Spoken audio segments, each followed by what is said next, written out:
ხაზზე ღონისძიებებს მასპინძლობს რუსთავის. ქალაქში იმართება თავდაცვის ძალების სამხედრო ტექნიკის შეერაღებისა და აღჭურვილობის გამოფენა, ასევე ადგილობრივი მეწარმეების გამოფენა გაყიდვა. დაგეგმილია კონცერტები, მოწყობილია გასართობის სივრცეები, ფლორისტების კუთხე, იგეგმება სპორტული აქტივობები, ილუზიონისტების შოუ, თითების თეატრის და ქორეოგრაფიული წარმოდგენები. დღის ბოლოს ჯგუფ ურსას კონცერტი გაიმართება.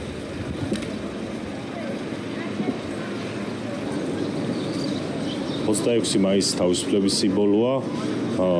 ასევე მინდა ეს დღე მიულოცო ჩვენს დაღუპულ გმირებს და მათი ოჯახის წევრებს.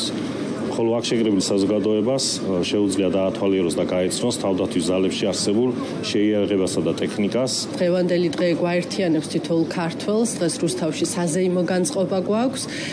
ველოდებით სტუმრებს, ველოდებით რუსთაველებს იმისთვის, რომ კიდევ ერთხელ ერთად აღვნიშნოთ დღევანდელი დღე, განსაკუთრებით შვილებს აუხსნათ, როგორი დიდი მნიშვნელობა აქვს დღევანდელ დღეს საქართველოს ისტორიაში.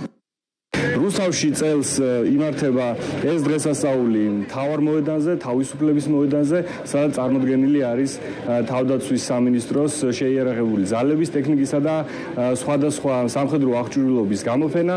ასევე წარმოდგენილები არიან ადგილობრივი მეწარმეებისა და ადგილობრივი ქორეოგრაფიული ანსამბლების კონცერტები გაიმართება და დღის ბოლოს დღევანდელი დღე დასრულდება შეამაჯამებელი გალა კონცერტით.